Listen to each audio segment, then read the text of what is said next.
presentation. I will tell you which one. I will tell you to open it if we have to start. But before doing this, I have to inform you about some, to provide you with some information about the course. First of all, the assignments are the same. This was the case also in the other two courses we had, namely attendance, now in this case online attendance, of course, attendance, homeworks, and the final exam. Well, there will be, because you know I counted the weeks, and you will have also two more courses with Dr. Frederick that will also come to teach. So I counted the weeks, and I think we will have all in all 5 homeworks in this course, not more than 5, perhaps less, perhaps 4 to 5, something like this.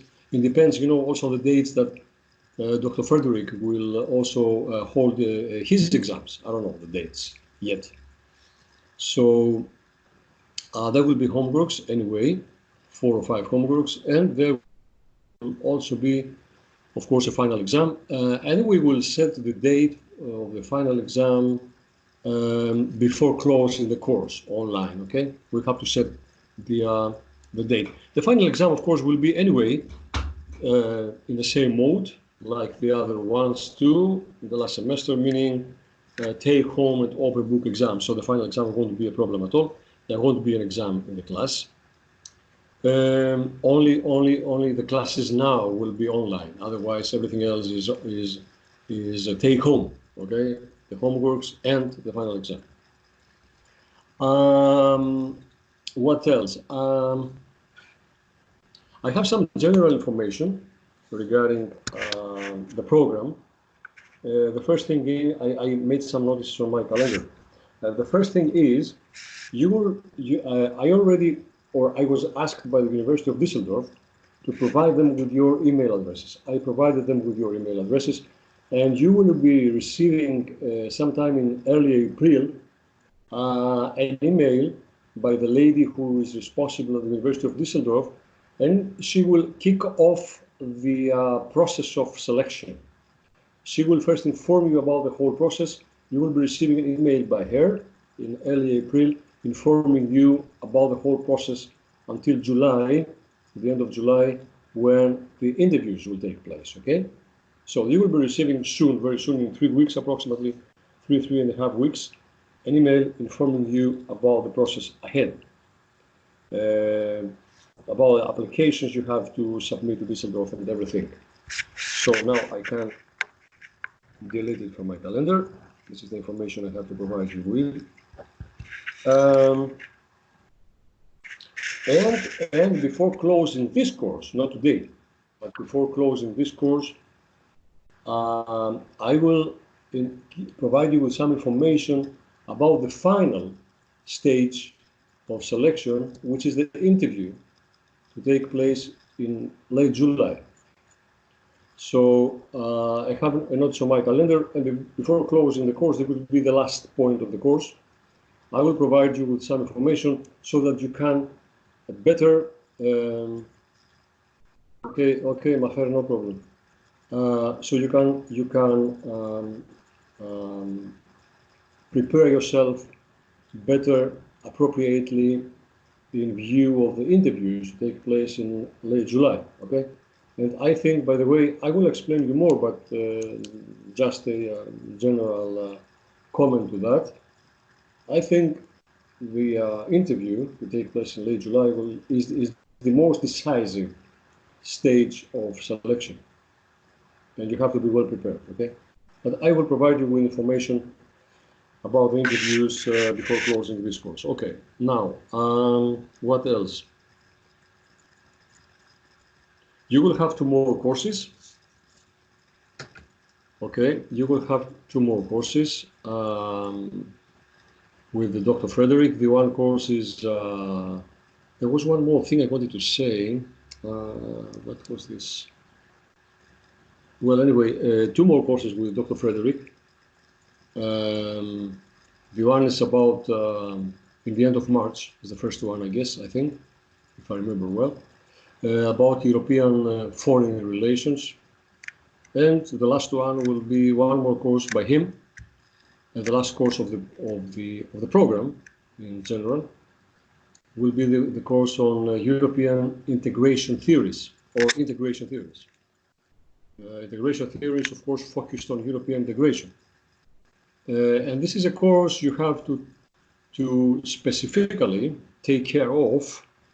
You must be aware that this was always a course that, how to say, I mean, okay, now, you know, I don't want to anticipate anything, but you must be aware about the fact that most of the time students found this course a bit demanding, okay? Integration theories. This will be the last course. So I would, you know,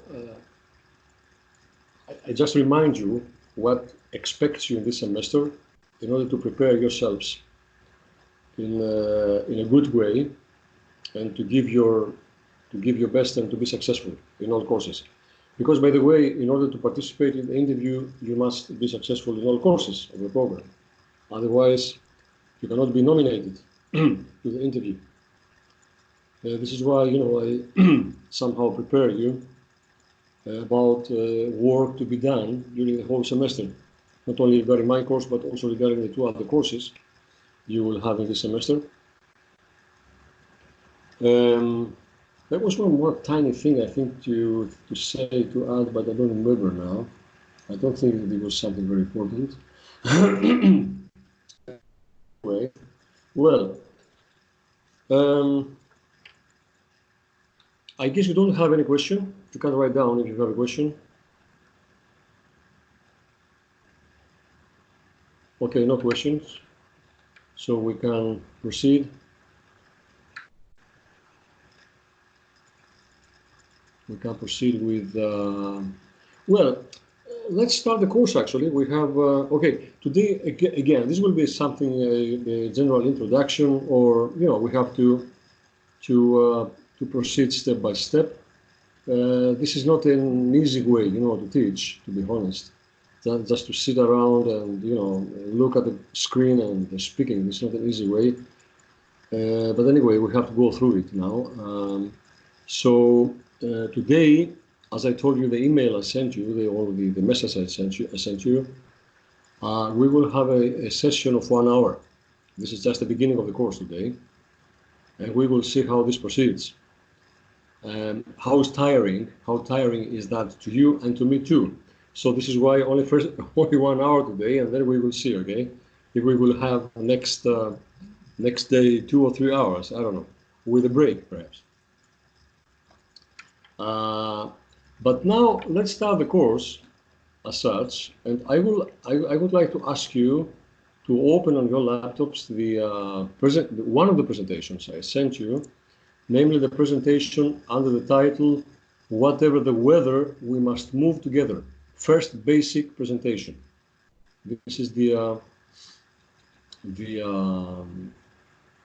title of the presentation you have to open, okay?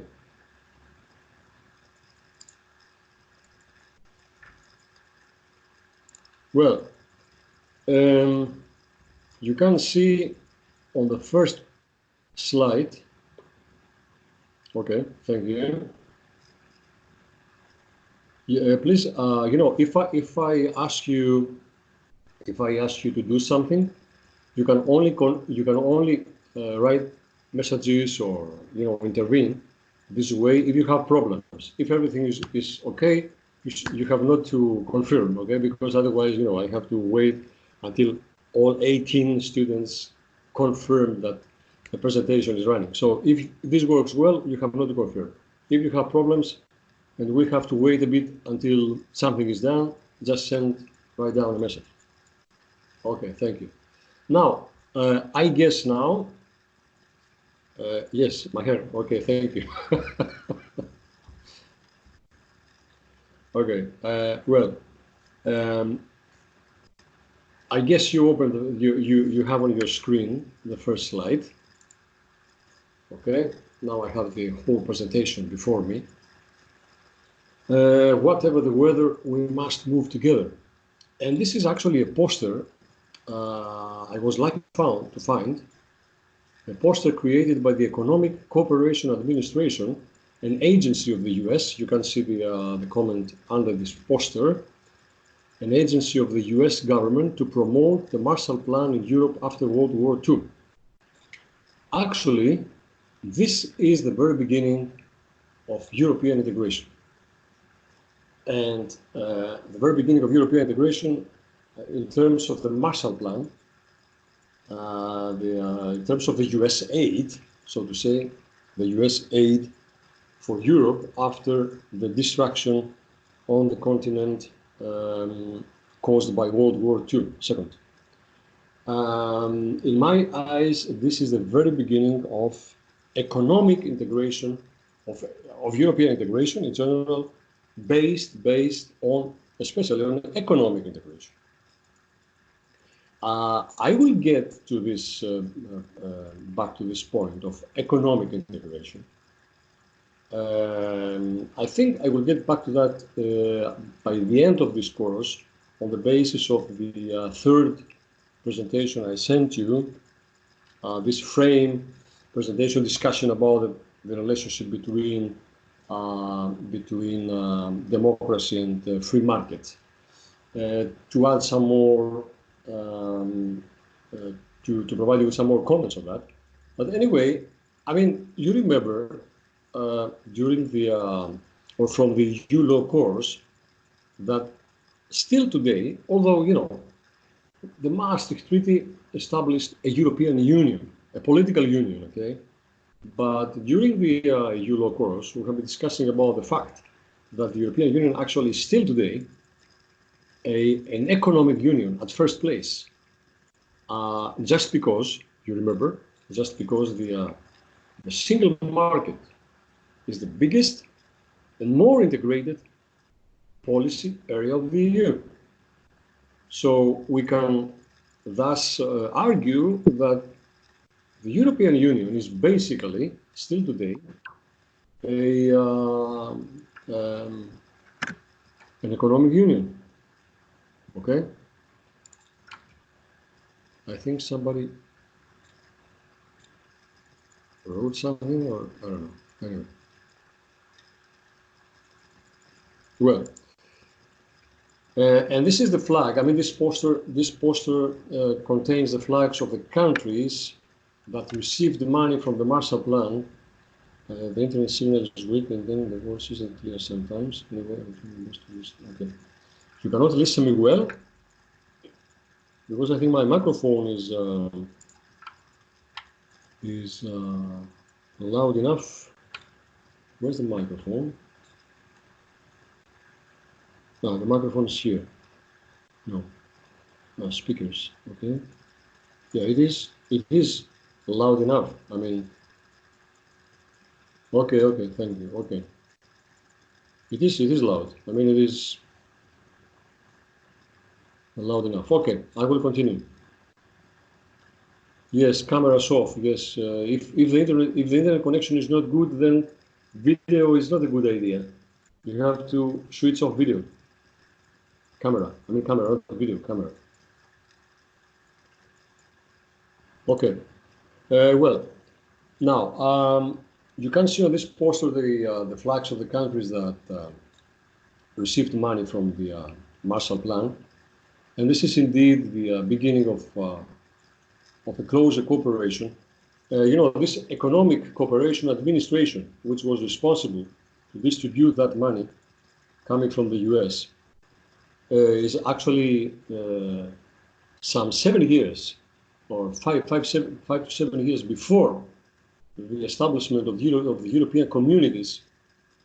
It was the first ever institution that established a kind of closer cooperation among European countries, namely countries that received aid money from the Marshall Plan, from the US Marshall Plan.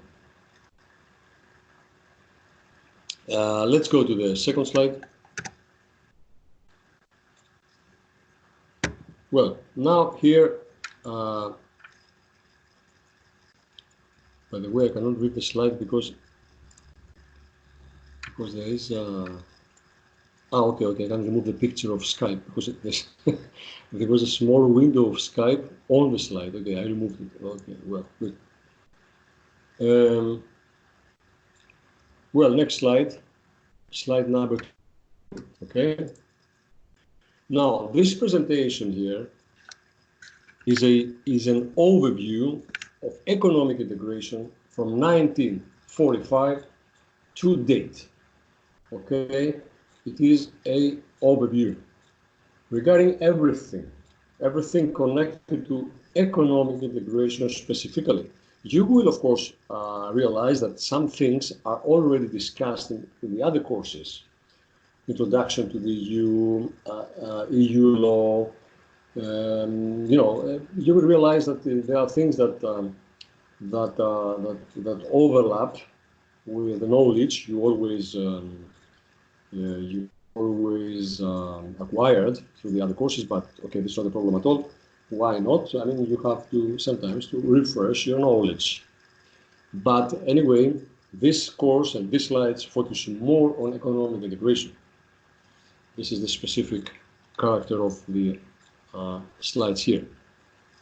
Well, the first unit we have to deal with now is from 1945, after Second World War, to 1991, just before the launching of the Maastricht Treaty, 1992. So the Marshall Plan from 1947 to 1951 poured billions of dollars worth of aid into Western Europe to help rebuild the economic infrastructure. Well, I will just read the slides because they contain exact information. And if there is something to additionally be discussed, I will, add some comments to the slides. The plan was administered by the European High Authority. Again, this is exactly the first institution establishing a first ever cooperation among European countries, which encouraged collective action by member countries to solve common problems. Many cooperative arrangements were instituted, including a smooth international payment system called the European Payments Union. In 1950, the European Coal and Steel Community was created in 1954 and Euratom in 1957. Slide number 3. In 1957, as you already know, this is now refreshment of knowledge, the Treaty of Rome created the European Economic Community with the plans for deeper integration. In 1967, the European Community merged with the ECSC and Euratom to create a new organization referred to as the European Communities, or EC, European Communities, 1967. Two supranational bodies were created, the Council of Ministers, again, refreshment of knowledge, a decision-making body formed of national ministers, and an administrative body, the European Commission. Would the EC create just a zone of economic integration or aspire to form a political union or a federal system of states? Well, as you well know, this is a question that accompanies since then European integration. There's no final answer to this question. Okay? Of course, the European Union aspires to become someday a political union, a full political union, or even a kind of federal state. But this question is since then, since 1967, since then unanswered. There's no answer still today to that question, a concrete answer. You remember perhaps from in order to set it legally in legal terms. You remember from our last course, the European Union law course, that the European Union, that the EU Constitution is for all times a constitution under construction. So this means that the final stage of European integration is not yet defined.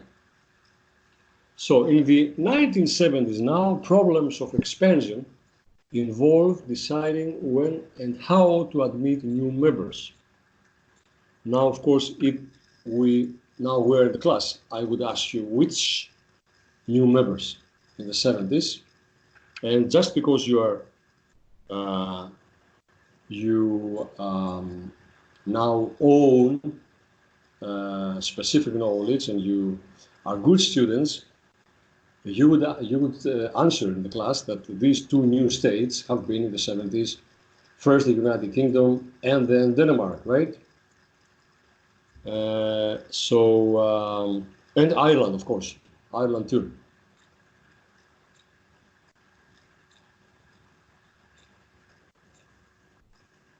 So this in the 70s, 6 plus 3 makes 9, right? 9 countries, member states of the European communities. Greece was the next country to join the European communities in 1981, as you well know. And then you have the notice down there, followed in the 80s, 1986 by Portugal and Spain. All of them, all three of them, Greece, Portugal and Spain, especially Portugal and Spain, former dictatorships. Well, now let's go to slide number 4. Now we will focus now with this slide. Now we will focus more on merely economic integration. These are now aspects that you very probably not yet know. Namely, in the early 70s, the Bretton Woods system was collapsed. This was a, very generally, this was a system, global system, that guaranteed fixed exchange rates among currencies. And this was connected to gold, to the price of gold, basically. So this system collapsed. This was abolished, actually, first of all, by the United States. Okay? And this was, by the way, we are in the early 70s. And this is, by the way, after the Bretton Woods system collapsed. This is the starting point of what we then call, and still today call, globalization. This event sparked developments that are summarized today under the term of globalization. Well, European leaders, after this collapse of the global Bretton Woods system, the European leaders of the European communities announced that they would create essentially a new mini Bretton Woods of their own, and this was the beginning of economic integration in Europe, a European monetary system, which began to operate in 1979. The centerpiece of the European monetary system was the exchange rate mechanism. It was again a mini Bretton Woods because it established a fixed exchange rate regime within the European communities, within these 9 countries in the 70s, 9 countries belonging to the European monetary system. Okay, exchange rate mechanism, fixed rates among European currencies.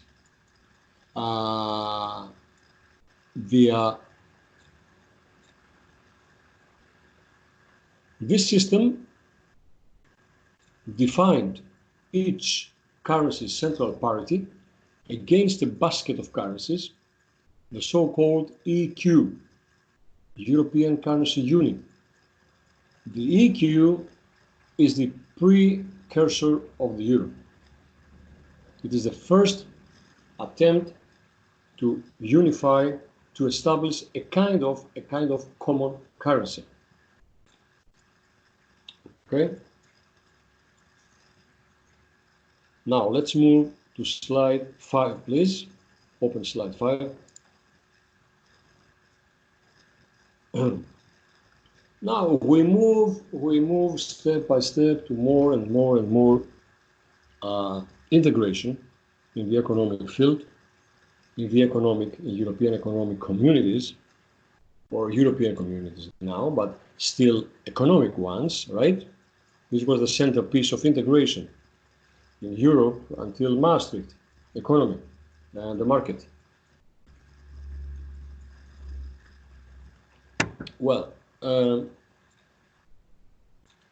1987, the Single European Act was passed with the goal of reducing further the barriers between countries through the creation of a single market by 1992.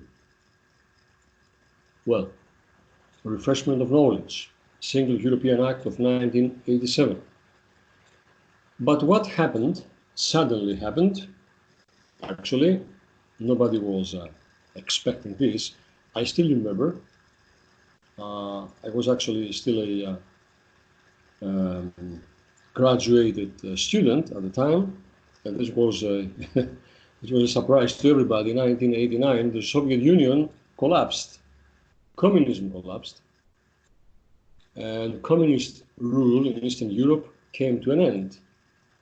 And something, an event that changed a lot. We have been discussing again and again in our courses about this event of German reunification in 1990 that changed a lot the course of things in Europe and globally, especially in Europe. Events that marked a lot European integration, the collapse of communism and the reunification of Germany. In the early 90s, war broke out in the Balkans. It was a civil war in former Yugoslavia. And discussion of the eastern frontier of the European communities soon brought to the fore the question of Turkey, a country that has had EC associate member status since 1963. First Greece 1962 and then Turkey 1963, associate member status to the European communities, and yet had to wait until 2005, refreshment of knowledge again, you know all of that, you already learned, to wait until 2005 for formal admission talks to begin. And this goes until today as far as you know.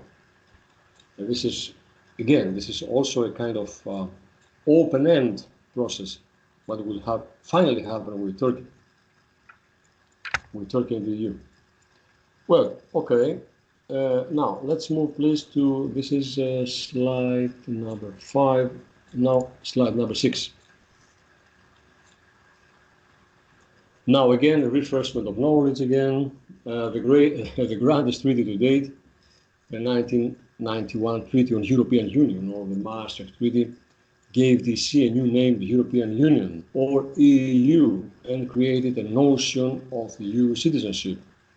The Maastricht Treaty would lead to enlargement of the EU to 15 in 1995, 25 to 15, by the way, to 15 in 1995, because in the meanwhile, 2 more countries became members of the EU, namely Austria and Sweden, right, in the 90s. Austria and Sweden. Is there one more country? I'm not sure. I mean, Greece, Spain, and Portugal already in the 80s, then Austria and Sweden in the and Finland, of course, in Finland in the 90s. 25 this was, of course, as you know well, I mean, the biggest expansion, enlargement of the EU in 2004. 10 more countries became full members of the EU. 8 former East European communist countries, plus Malta and Cyprus. And 2007,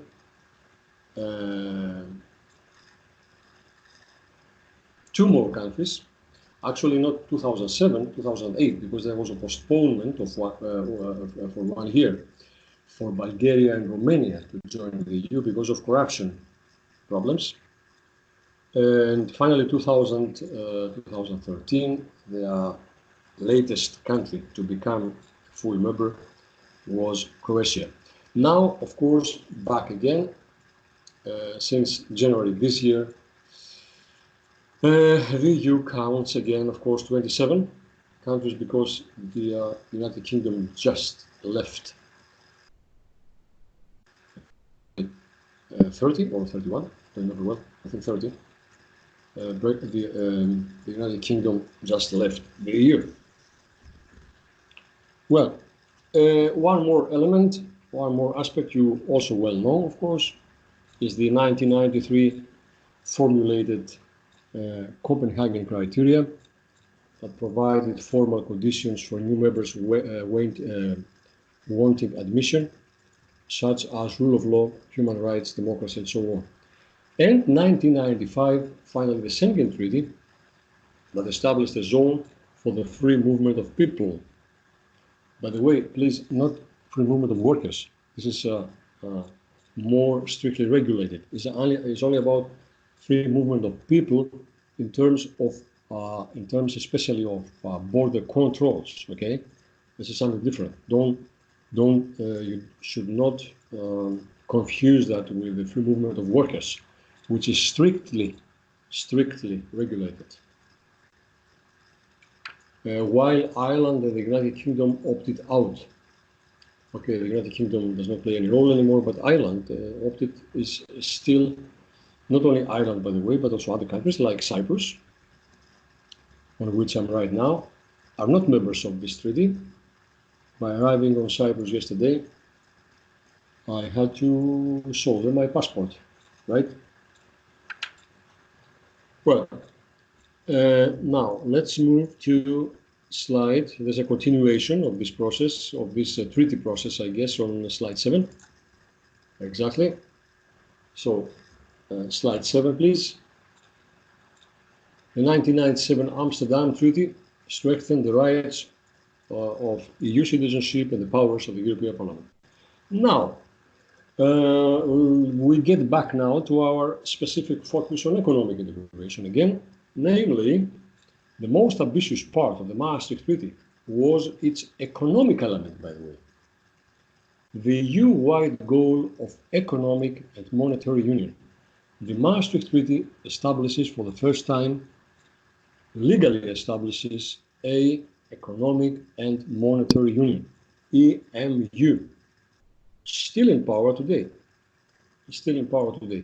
I mean, the euro as a common currency is, or takes place, within this area of economic and monetary union, EMU.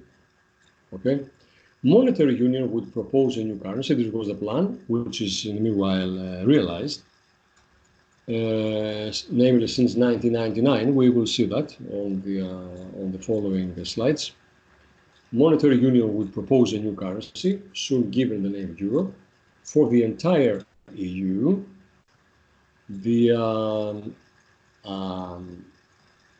Because the fixed rate system proved to be a very fragile fixed exchange rate system, like any other.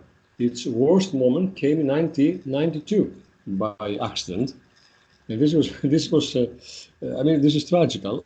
I mean, on the year that the new treaty, the Maastricht Treaty, is launched, the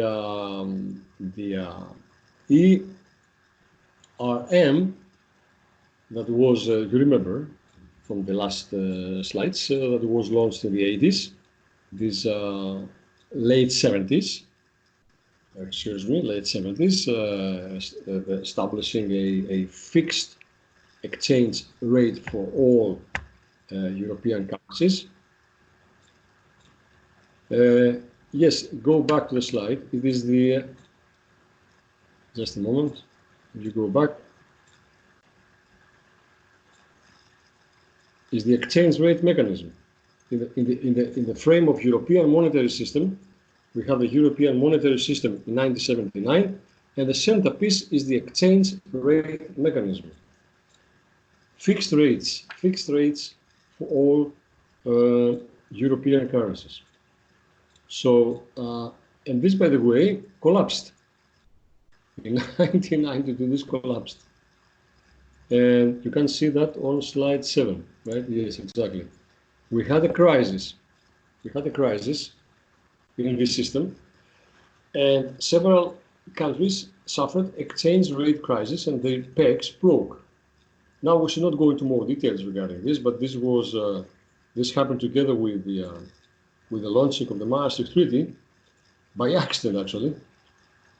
There have been some reasons for that, of course, why this mechanism had a crisis, and the currencies that suffered a loss because of these problems have been the British pound, the Italian lira, the Portuguese escudo, and the Spanish peseta. This was, of course, if you now go down to slide 8, there is a very short comment about the reasons. The crisis was the result of tensions between the macroeconomic objectives of the central country, Germany, and the objectives of the pagan countries, whose authorities wanted to use expansionary monetary policy to boost output during a period of global slowdown. You know, this, you have not now to think very much about this. You will realize, and we will discuss again and again and again about this issue, that regarding economic integration, Germany dictates, of course, as the biggest economy, dictates sometimes what should be done, which is not supported by everybody.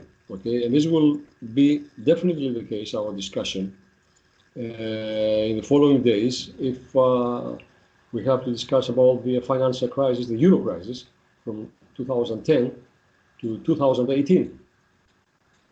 This is exactly what happens again and again. Germany, on the one hand, tight monetary policy, fiscal policy, tight fiscal policy.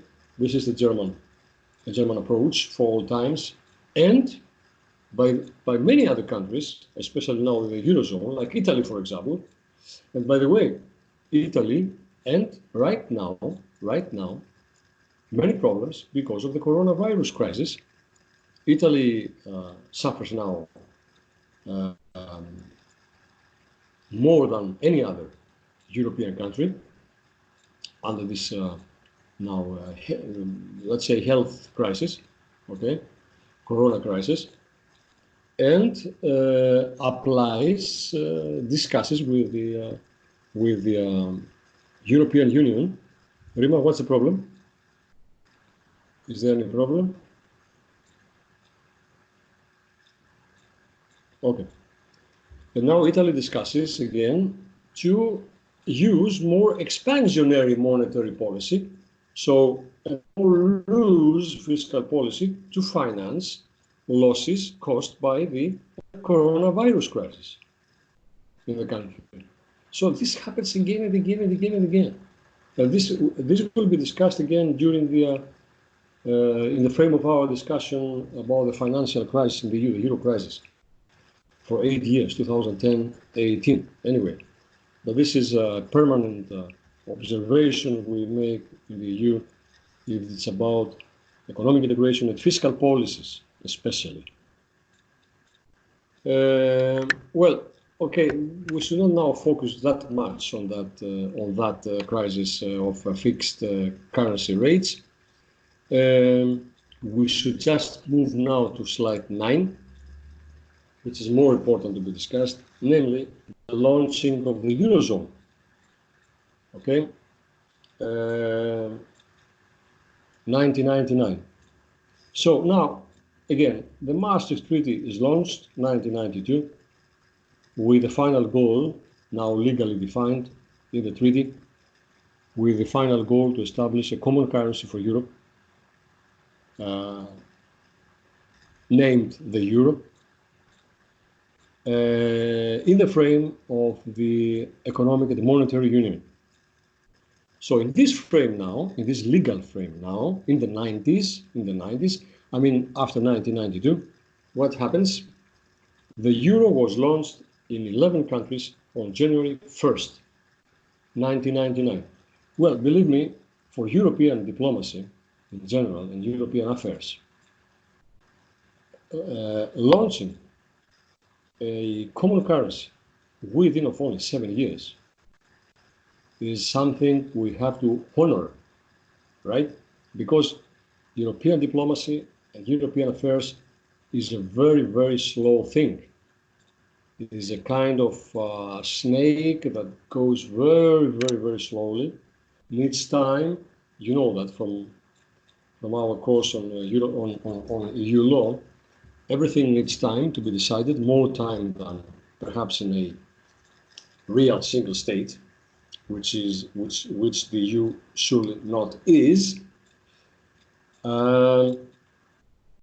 So the fact that within of only 7 years, and I underline only 7 years, a common currency could be established, meaning that the monetary union could be realized in Europe, in the EU, this was a great achievement and must be honored. The Eurozone was managed by a new institution now that is created, established, namely the European Central Bank.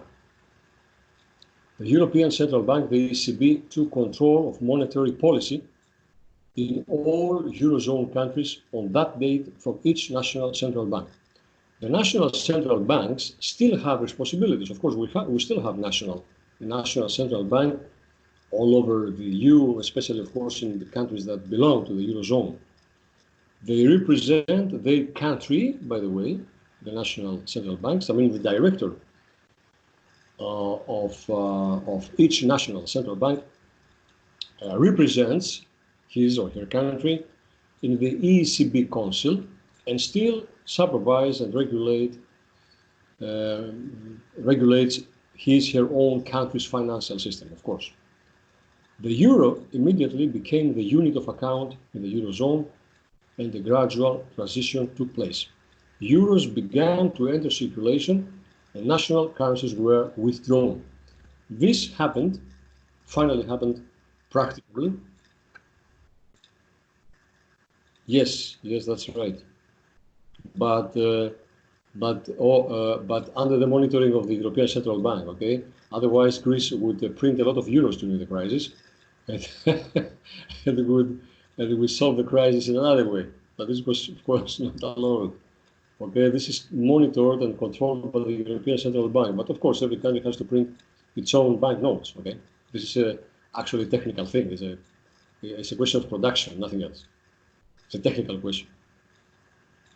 Well, okay. And this is, by the way, when this is actually a good comment by Maher, because when we speak about the euro crisis, which of course is at the same time a Greek so-called crisis, 2010-18, this was actually one of the arguments by the ones supporting Greece to leave the euro at the time. We'll be speaking about this more tomorrow or in 2 days, 3 days. To leave the Eurozone, because this way they would have more space for if the national currency would be back, the drachma, they will have more space for fiscal policies. Okay, I will explain later on. But once you are a member of the Eurozone, then you are bound to the control and monitoring of by the European Central Bank.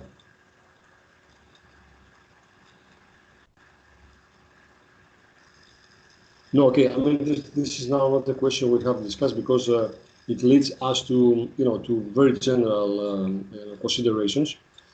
We don't have actually much time for that.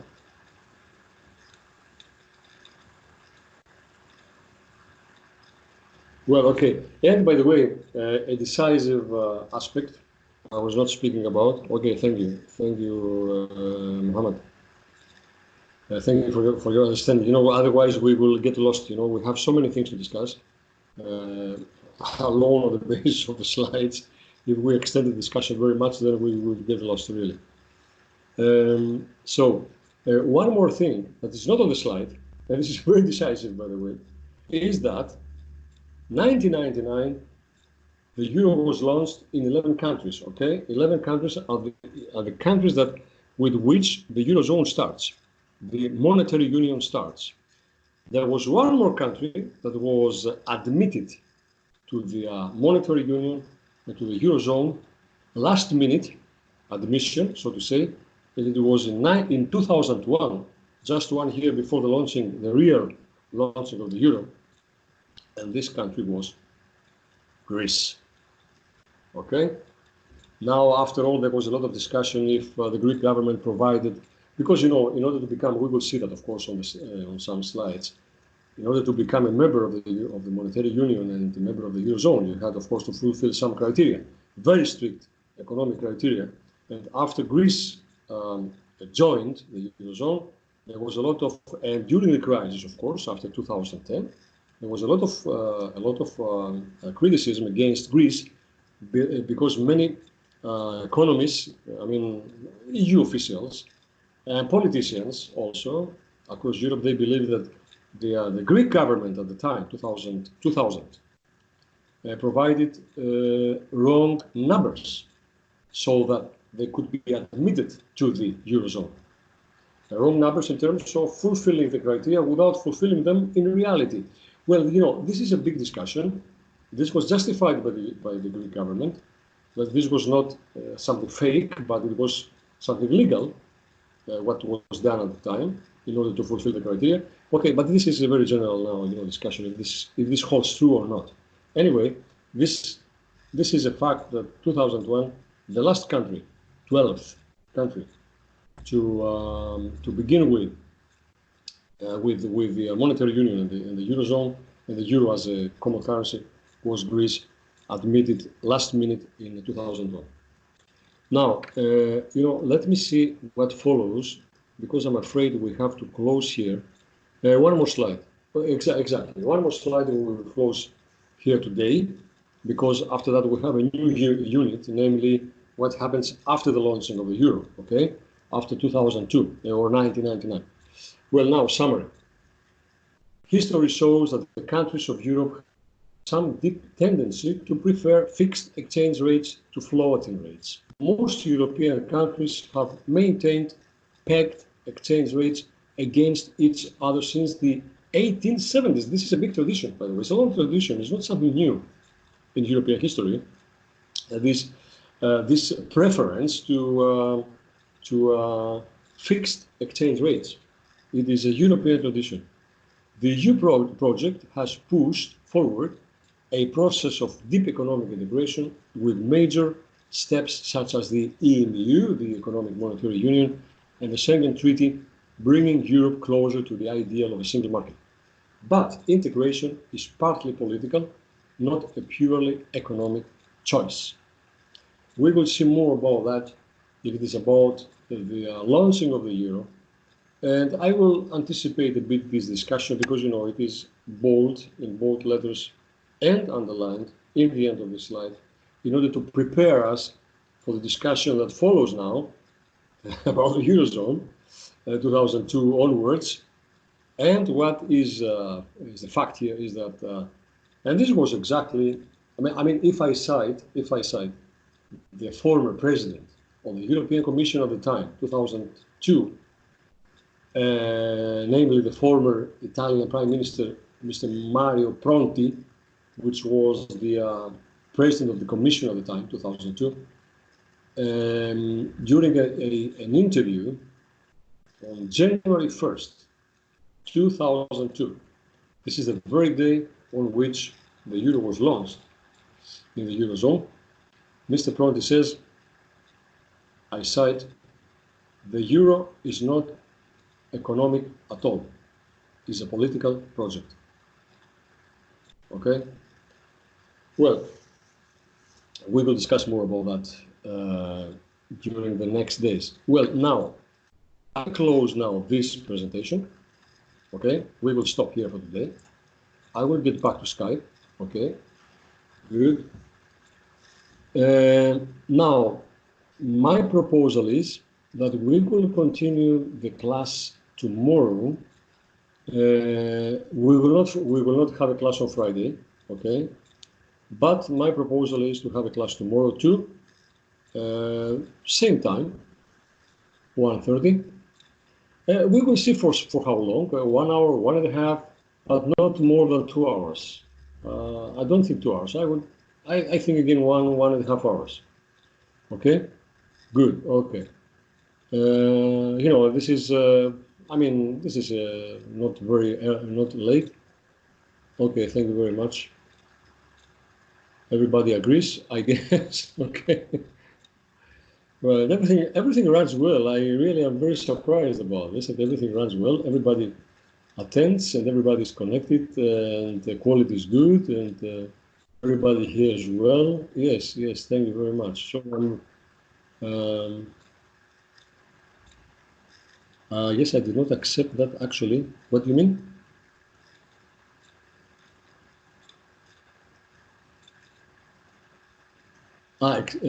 You mean expect? Yes, okay, good. Yes, wine. Yes, not wine. I have some tea. I have some tea. I have some Japanese tea, by the way, with roasted rice. Very nice. It's like a soup. Okay. Well, good. So we will close the session for today. We will continue tomorrow, 1:30 tomorrow, Thursday, 1:30 for 1.5 hours again. You know, we will go step by step because, you know, it's not a problem to connect for 1 hour if it is 1.5 hours, you know. Perhaps we will do that again on, thank you for all your messages. Thank you very much. We will continue again on Saturday. We will see at which time. I believe, you know, I believe on Monday, at the latest, we will close the course, okay? But not for many hours a day. I mean, you know, as I told you, this is just a presentation now. I will just do my presentations and this takes not a lot, you know, much time. Okay. So guys, I will now close the session. By the way, I don't know how to do that. Okay, good. Now I have seen. I moved the cursor. Now I see how to do that. I will close now the session, and I will expect you to connect again tomorrow 1:30. Okay. So have a nice evening. Have a nice afternoon, a nice evening, a nice day. Stay safe and healthy, and see you tomorrow. Bye bye.